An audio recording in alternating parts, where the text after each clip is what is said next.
Hello, my name is Irene Chan. Today my presentation is about Hazaribagh, Bangladesh. Some objectives of the presentation is to understand about the ongoing tanneries in Hazaribagh, Bangladesh, how these tanneries are effectively polluting and harming the environment as well as the local residents there, and how it continues to affect the workers and the individuals living in that environment, and how we can prevent it from further harm towards the locals and the workers there.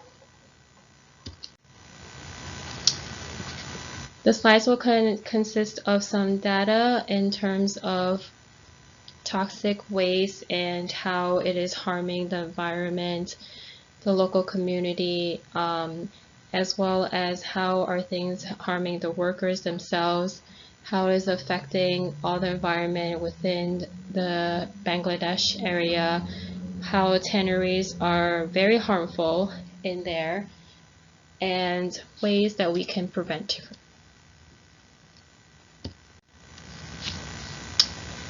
Located in Bangladesh, in the district of Dhaka, is the city of Hazaribagh.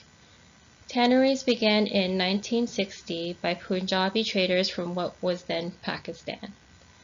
As the industries grew and Bangladesh claimed its independence in 1971, it became a great way to earn foreign currencies.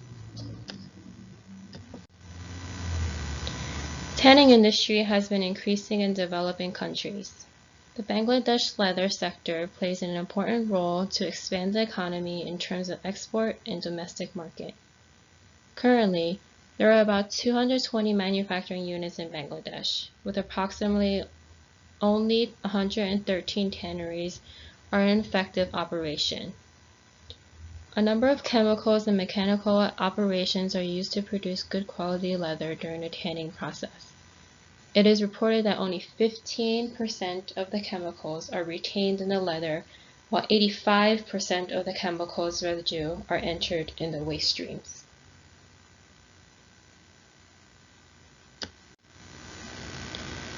Chrome tanning is a common technique used to create the leather. As seen in the chart, concentrations of the total chromium spent in chrome liquors are extremely high. Chromium are drained into the rivers, causing more contamination due to carcinogen effects. Solid waste and toxic water are mainly generated in the tanneries, and the workers are the ones who suffer the most, are the ones that live within the area. Every day, about 40,000 tons of tannery waste, including toxic water and untainted solid waste like raw trimmings, fleshings, pelt trimmings, follows into the Burganga River, the main water bodies for trading and ferry journey. The wastewater falls into ponds or lagoons, which contaminates underground water, causing dangerous effects to humans and environment. Tannery also creates dust, fumes, and malodors, which can affect the lungs.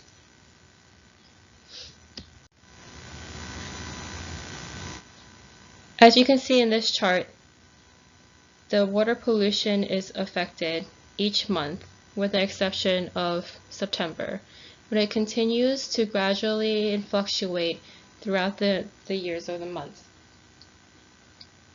These solid waste and going into the toxic water can affect the locals all around because they use these water for drinking and cleaning as well. So all the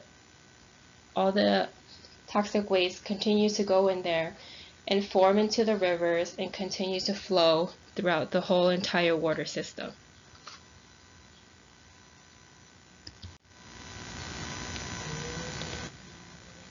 In this slide, we can see the water quality during the different seasons during the wet and dry seasons. The orange you can see is the dry area. Is the dry area. And the yellow is the wet season. So there is also the near and the dry. The near is when it was closer to the locals compared to away. It's further away from the locals and the workers. However, you can see that the nearer the locals and workers are, the quality of the water is not the greatest. And it has all these toxic waste in them that affects everyone exposed to it and drinking from it and working with the water. The tanneries are also built on the ground level. Workers are used to working in dim lights and lack of sun, which causes the ground to be constantly wet.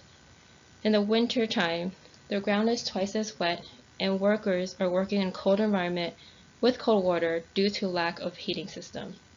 In addition, there are minimal ventilation fans among the tanneries. Workers during summertime suffer from scarce fresh air and may have difficulty breathing due to the heat and oversweating. The leather tanning industry has been most identified as one of the main causes of environmental pollution, calling it a cancerous problem. Most workers and residents living within the area are often neglected, where the environment is considered separate from human beings and other organisms. In addition, repeated exposures to hazardous chemicals can cause skin and respiratory diseases. Acid burns, rashes, aches, dizziness, and nausea are common health problems residents and workers continue to face. So in summary, the tanning industry, although it is helping to expand the markets within the developing countries, it continues to harm the locals and the workers. They are not mindful of the workers because they continue to make all this money and believe it's more beneficial compared to protecting their workers and the local itself. The main harm is the water contamination and the air pollution, where there's continuously numerous garbage all around the landfill, but yet no one is effectively cleaning it up. So how can we prevent this? Tanning industries need to find a better way to manufacture their goods in order to protect their workers. In addition, there needs to be a better way to eliminate all the toxic waste to prevent harm to the environment and the residents. Cleaning the environment and water prevent further contamination to the local areas and prevent it from spreading.